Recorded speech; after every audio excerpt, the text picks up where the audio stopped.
You're listening to the Family Discipleship Podcast, a podcast of Training the Church.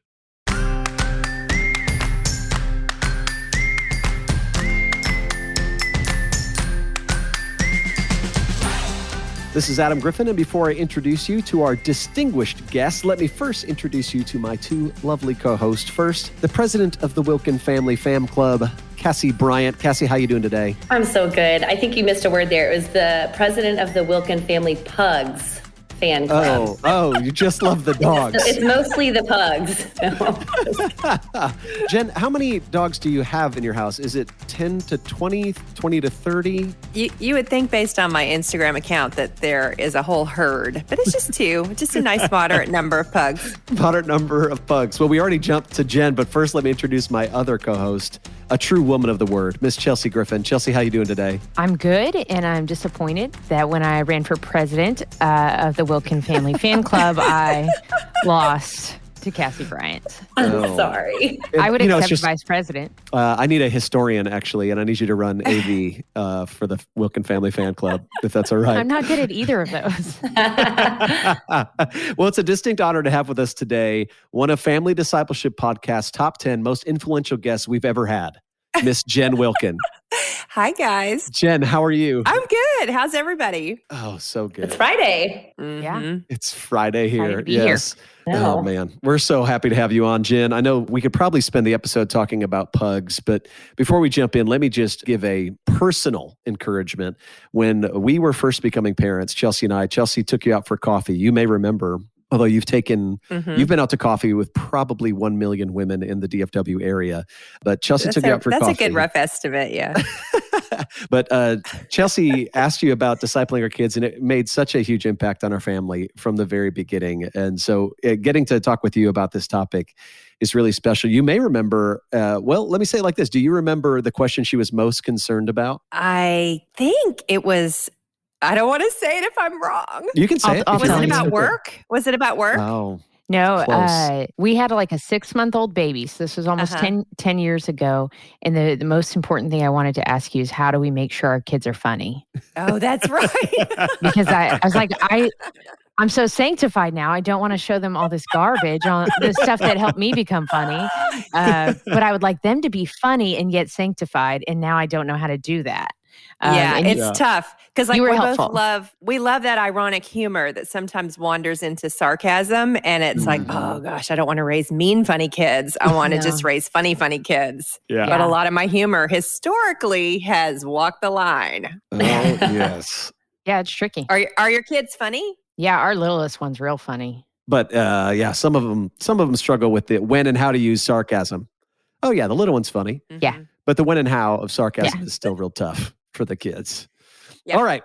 Yeah. Well, a lot of people know Jen Wilkin, the Bible teacher. My first introduction to you and to Jeff was as Matt's parents. I got to meet Matt first, and your oldest child who's now married, which is pretty awesome. But not only that, but my first introduction to you as a teacher was the parenting class you all taught together, which was super influential for our family. So for those who have not had the privilege to know Jeff and Jen, the mom and dad, what is the Wilkin family like? Help us know. We know you, the author. We know you, the teacher. What's the Wilkin family like? So we have 4 kids. They were born all within a 4-year period. There's exactly 4 years between the oldest and the youngest. And they go boy, girl, girl, boy. So that enabled us to have, it was like everybody had a dance partner when we took swing dance lessons. Everybody always has had a buddy, which has been kind of fun. I came from a family that had 3 children or 5 children, depending on how you numbered us. We're a blended family. And so it was always a little lopsided, and we ended up with symmetry in our family that I've really enjoyed. They are now 25, 24, 23, and 21. Wow. And we also actually have picked up an additional child along the way who we added into our family her senior year of high school. And her name is Micaiah. And she is, if you see the pictures of our family, we call her the half Wilkin, not because we love her half as much as everyone else, but because she is a small person and we are giants. And so it's always really funny to see the pictures and people are like, who is the small one? And we're like, she's our late ad. Yeah. So we're counting them as 5 now. That's And you're awesome. about to be grandparents. That's right. Yeah. We're going to be grandparents in November. So that should be fun. Congratulations. Exciting. That's What is that awesome. like? What is it for you? What has that been like? So it doesn't really feel real yet. I felt little Henry kick in Mary Kate's stomach, and that was really cool. But it feels a lot like I felt when I was becoming a mom. I am not a particularly warm and fuzzy person. And I remember praying that the Lord would give me maternal instincts when I had Matt. And I remember being in the hospital thinking, oh, Lord, it's time. Like, help me feel all the feelings. And of course you do, but I think with the grandbaby, it's kind of the same thing. It's like, oh gosh, am I going to know how to do this? And obviously, yes, the second you see that baby, you're going to be crazy about it. But it's hard to even know. It's just an experience I haven't had yet, so I can't anticipate it very well. So Right. exciting. Yeah. That's awesome. They're going to be great parents. Like, that's part of the excitement, is knowing that Nathan and Mary Kate are just going to be great parents. They're a great team. Well, one thing that we have talked about a lot lately in the Griffin house, so we want to hear from you on, is we want to be a safe place for our kids. We want them to bring the things they hear about from their friends or influences they see in the world, and we want them to ask us, and for that to be open and safe. And we feel like you guys did a really great job at that with your kids. What kind of intentionality went into being available to your kids to talk about hard things? How did you create that safety for them? Yeah, we always call this creating a climate of conversation in the home. And I think a lot of parents think that that's something you would start to do once your child is actually conversational. So, that they have to have a certain level of speech development to be able to enter into dialogue with you. But it actually starts much younger than that. It doesn't mean you can't start it once they're older, but the ideal scenario is that you start inviting them into dialogue as soon as they're able to respond, whether that is just by pointing at something or, any kind of interactive response that you can get with them is the beginning of creating that climate of conversation. So when they are in preschool and they come back and you say, hey, did mommy draw a picture on your napkin today? And they nod their little head and you say, what was it, butterfly? Those are fact-based questions, but what they're doing is setting up a rhythm of, when you walk in the door, we're going to talk about your day. And so you start by giving them questions that are easy to respond to. And of course, the goal of all of this is so that you don't have big conversations. Like, you don't have the sex talk. You have 1,000 smaller conversations about sexuality. You don't have the faith talk. You have 1,000 smaller conversations about faith. The climate of conversation starts in view when they're very small, and then the payoff is as they get older, it's their expectation that those back and forths would be happening. That's great. That's good. I love that. And I do think you've seen that. Do you still see that now as your kids are older? Do you feel like that's continued? Oh, yeah. I mean, it's the family text thread now because we're all kind of thrown to the four winds. But the conversations to start there and get kicked around, sharing of articles, sharing of ideas. And it's really, really fun. That's awesome. One of my favorite things you did, it was with your kids were older. I don't know if you wrote a blog about this, but you talked about how when they got in the car, you guys would play a game of whether or not you know about the words that they heard in school that day. Yeah. I loved that. You're like, just test me. Just try me and see.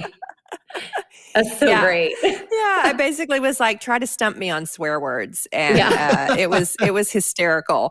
But again, like, you want them to know, you don't want them to think that they have information that you don't know, that they're afraid that if you knew they had it, you would not love them. And so instead, you just like burst that wide open. Hey, I bet you can't tell me something I don't know about sex. Yeah. That's great. That actually got awkward a couple of times. PBH. There were a few times where I'm like, oh, I didn't think you were going to say what you just said. What's the expression on my face right now? Yeah, so good. Well, as much as I'm sure that Chelsea and I are not perfect parents because they get to see us do it. And I'm positive Cass is not a perfect parent because we talk all the time. You and Jeff are pretty much perfect parents, but I imagine there have been some moments where maybe the imperfections slip through. Can you think of a time where things maybe did not go according to plan that could be an encouragement to listeners as we get warmed up in this conversation that can help them relate a little bit to the fact that the Wilkin house may have been close to perfect? But what were the times, or what comes to mind for you when you think about what did not go according to plan? Yeah, I knew that my liability as a parent was going to be a tendency toward punishing or correcting out of anger instead of doing what was just or appropriate. And I was really, really concerned about that. And when I had the day where anger ruled instead of a measured response, I carried a lot of guilt. around it. I just did. It was rough because it's, that whole thing of like, oh gosh, am I going to step into a pattern that I am really, really trying to not model? And I have one memory in particular. Mary Kate and I talked about it just recently. And it's one of those memories that like, I know it's going to dog me until my dying day. And it was when she had gone outside and destroyed something. It was one of those things that you attach to the hose that's shaped like a flower, and it shot water all over the yard. And she had taken it and just torn it up. And I don't even know why. I don't know what, like she wasn't like a destructive kid. So it wasn't even characteristic of her personality to do something like this. And for whatever reason, probably because I had 4 small children and was exhausted, and I'm a sinner, I overreacted. I'm not a yeller, but I took away one of her baby dolls and I gave it away in the giveaway box. Mm. And I mean, that's cold-blooded because she loved those babies. I mean, like they all had a soul to her, and the baby's name was Mimi. I still remember the baby's name. And so every now and then I'll text Mary Kate, I'm still so sorry about Mimi. And she's like, Mom, stop talking about Mimi. I am fine. And so I think the word of encouragement that I would have is that, that was a bad day of parenting, like a memorably bad day, but it didn't characterize me. Praise God. And so when Mary Kate looks back on her child rearing years in our home, she does not think of me as someone who parented out of anger, although I had a day or 2 or 6 where I did. So you can allow the strength of the span of your time with your child to define what characterizes you. There's grace for you on the days when you fail.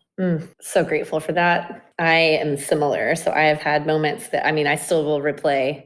Yeah. And it's like, if I bring it up to my oldest, she has no recollection of it. It's like, well, praise God. That's just the grace of God that has covered that.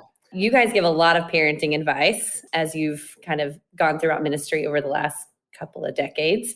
What advice did you receive when they were very little or you were young parents that was just so valuable that you've kind of kept and you give, maybe even pass on to others? Yeah, it wasn't explicitly stated as a piece of advice, but I picked up on it from my mentor, Pat Connor. I remember being at the church one day. She was the children's minister at our last church, and we were up at the church, and the kids were with me, and we had some interaction in front of her. And she said, "You speak to your children like they're people." And she said, "That's going to pay huge dividends down the road." And even the pediatrician had remarked on it one time that when we were in the pediatrician's office, if he asked a question of the child was given time to respond. Like I didn't jump in and fill in the blank. I don't think it was top of mind for me, but it became top of mind for me then in terms of a theological understanding of children, that they should be treated as people. They're not half people or becoming people. They are full image bearers. Yeah. And I remember connecting that to loving your neighbor as you love yourself and realizing these are the closest neighbors that I have. And so that command is incumbent on me in my interactions with them. They're not people who are my subordinates, although there is certainly an authority role that the parent plays. Even in that authority role, to view them as fully human, as my neighbor, changes the way that authority plays out. That's so good. Yeah, I remember that from the little parenting class y'all did at the Village, and it was super helpful to me because you talked about how sometimes parents talk to kids in a way that you wouldn't talk to your next door neighbor. You would not scream at your next door neighbor and tell them to do something right now or things like that. Just the tone in our voice or whatever, treating them truly like less than a person. And that was super helpful for me when my kids were really, really little, especially because that's kind of different than the home I grew up in. And so I was super encouraged by that. Well, Jen, one thing that we see you write about a lot is the attributes of God. And we want to know, how did the attributes of God come up for y'all in conversations with your kids? Well, thankfully, we had a great curriculum that was playing out at our church that was reinforcing a lot of the things that we wanted to see happening at home. Honestly, I mean, at the Village, that's the KV curriculum, and it's also down in our preschool curriculum as well. That we tell children these are the things that are true about God, and we give them simple definitions. And so it was honestly for us to be able to partner with the church in inviting those kinds of conversations into our own discipleship moments at home felt like just a home run in terms of partnering the way that you would want it to happen. And basically, just anytime we would sit down to read the Bible together, you start with the question, what does this say about God? Now, obviously, the younger your children are, the more hysterical the responses are going to be to this. And it's okay. They get to, this is actually the way that adults learn too. We're more self-conscious about it. Sometimes you have to say the wrong thing or the partially right thing in order to get to the right thing. And so we just would always try to start with that question, what does this say about God? Because you guys know, and I'm the Bible literacy, like I'm always ranting about it, but the most typical approach that we take when we open the scriptures that has actually been trained into us in a way that's unhelpful is to ask first, what does this say about me? Right. I do like to point out though, that with children, I think often we begin discipleship in the wrong place. We start with the doctrine of sin instead of with the doctrine of God and then the doctrine of man, which is the order that the Bible goes in. It starts in Genesis 1 with the doctrine of God and moves immediately to the doctrine of man. And then in chapter 3, we get the doctrine of sin. So that's why you want to start your kids with, hey, what's true about God? And then, well, what does that mean is true about you? The God who knows everything knows you and loves you. That's significant. And don't be so eager to pull the trigger on telling them that they have a sin problem. That's a really tough concept for a small child. Yeah. We were reading in 2 Timothy this morning and asked that question. We were just in the first chapter. So when he's just kind of talking about thanking God for Timothy, and we asked the kids, what does this tell us about who God is? We finished the chapter and one of the girls was like, God has a grandma named Lois. Yes. What? I was like, well, no, actually, no, God does not have a grandma named Lois. That's so great. Anyway, we're like, well, they were paying attention, kind of. But you punished her though, right? For having a wrong answer? Right, No. You take her doll away. That's what you should do. Gentle correction. Have you guys seen that? Have you guys seen that video of the little girl learning the Lord's Prayer? And she says that God's name is Harold because Harold be thy name. So great.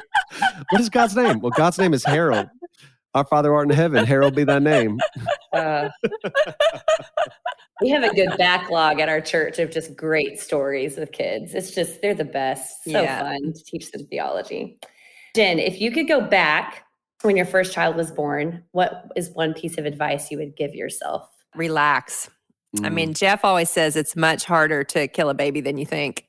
Basically, you're afraid you're going to drop them. You're afraid you're going to starve them, And so I do think when they're tiny, just relax. Like you're probably not the least capable person to ever have a child, like you probably have the basic skills you need. And so relax. And one way that you can relax is by asking for help and not from the internet, like have actual humans that you can reach out to and ask for help. And so, I do think a lot about how when I was having kids, so that was the late 90s, my kids were born 96 to 2000, you had a book or two that you could consult and you had your mom, or your stepmom or whoever. And that was pretty much it. And that was a gift to not have 1,000 different sources of input.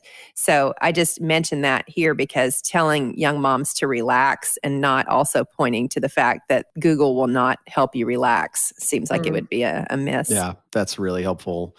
So I'm curious about too, kind of a more general, wide question about the nuts and bolts of what spiritual leadership looked like in the Wilkin home. Did you guys have formal time in the Word together? Was everybody kind of on their own? And how did it change as your kids have gotten older? Yeah, so when the kids were little, the way that I try to describe it is it starts with high frequency, low depth when they're little. So it's every night you're repeating a prayer together. That's kind of how it starts. Or every night you're doing something very small. Maybe you're reading from a picture Bible or something like that as they get a little older.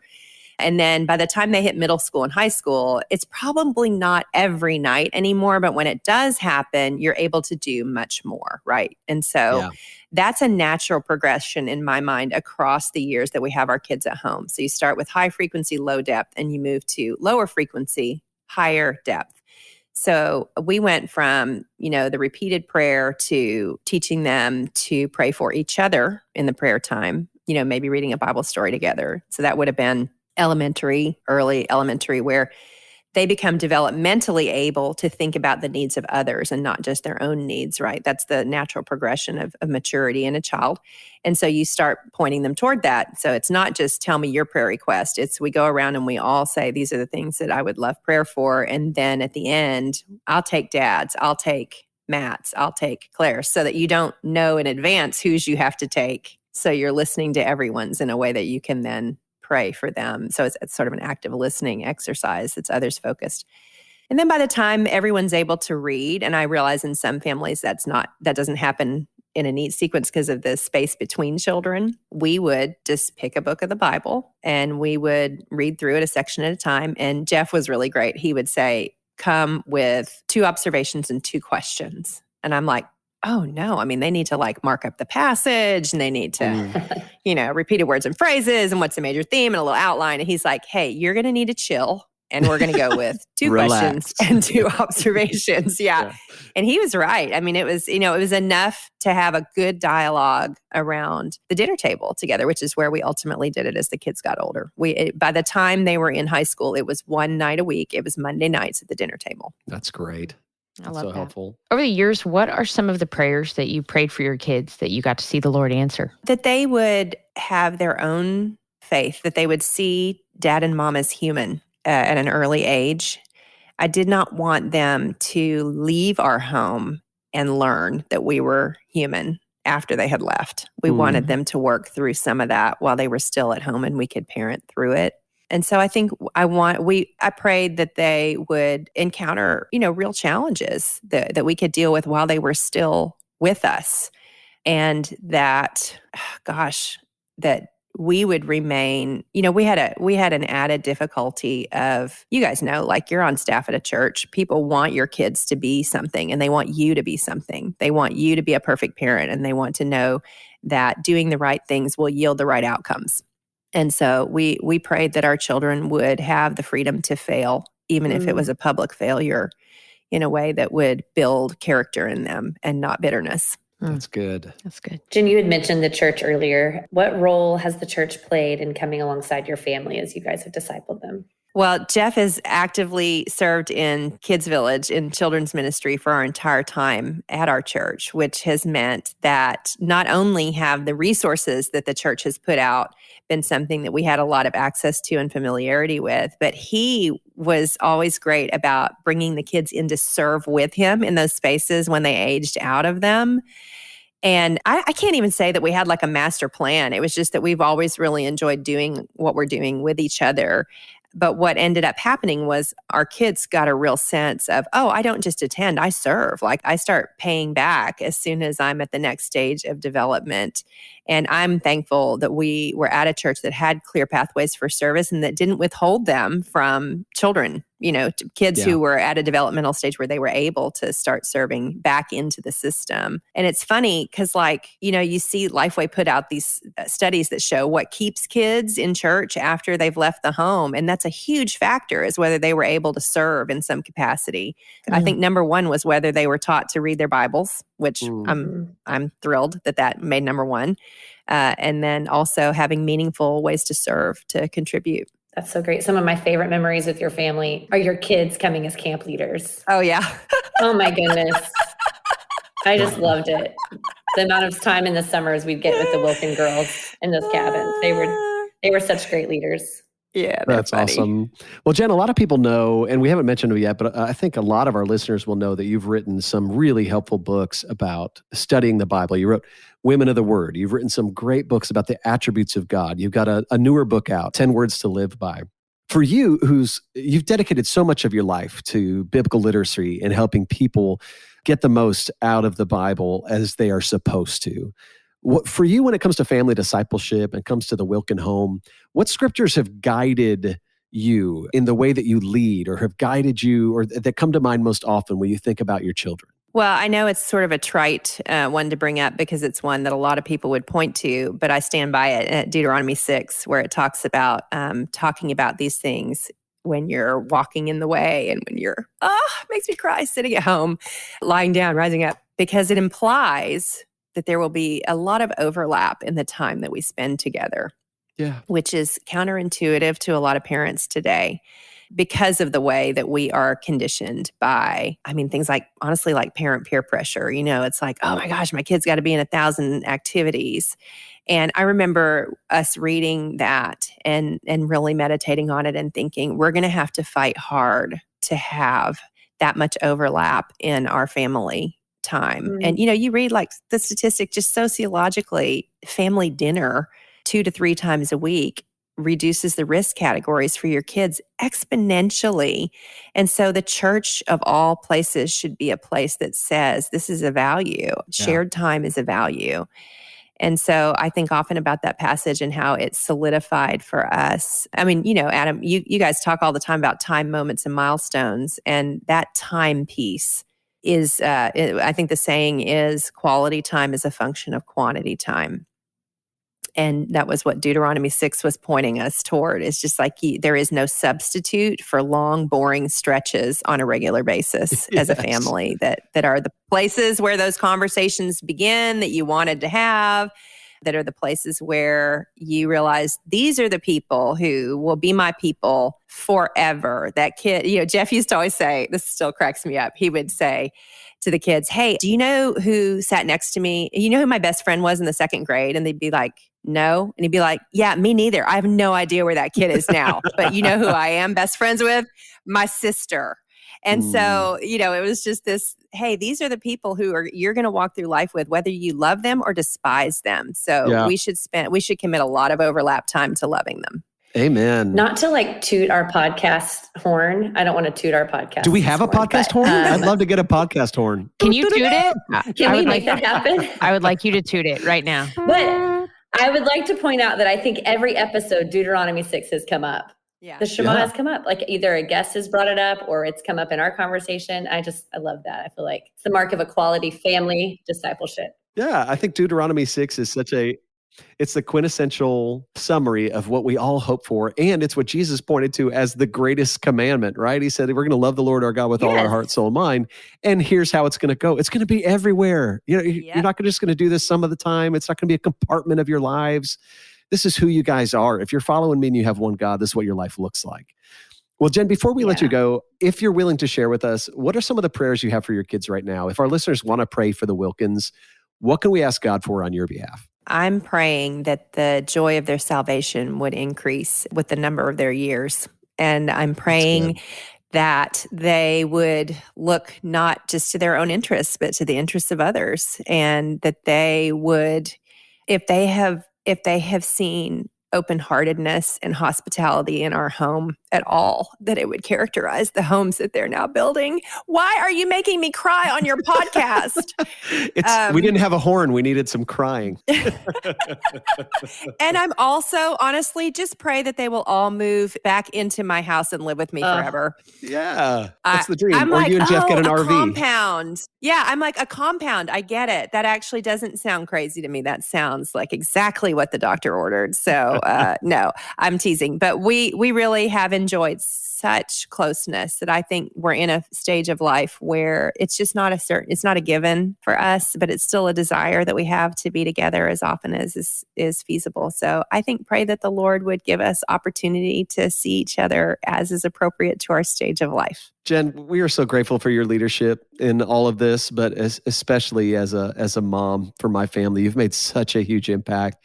And thank you for the time you've given us today. Your wisdom is always so practical and helpful and inspirational, and at the same time, very challenging, because I feel like when I listen to the way your family has gone, the fruit of it now, you can see how that wisdom has come to bear on real human lives, on the 4 kids the Lord has given you to raise, and how we've gotten to see the fruit of that. So thank you so much for the time today, Jen. Well, I'm the number one fan. I may not be the president or the vice president of the Family Discipleship Podcast, but I am its number one fan. So thank you so much for inviting me on. You got it. Well, listeners, if you want to join the conversation, you can find us on social media. Thanks for listening. And if you think it's as important as we do to disciple your families, give us a great review wherever you listen to the podcast and share this episode with one of your friends.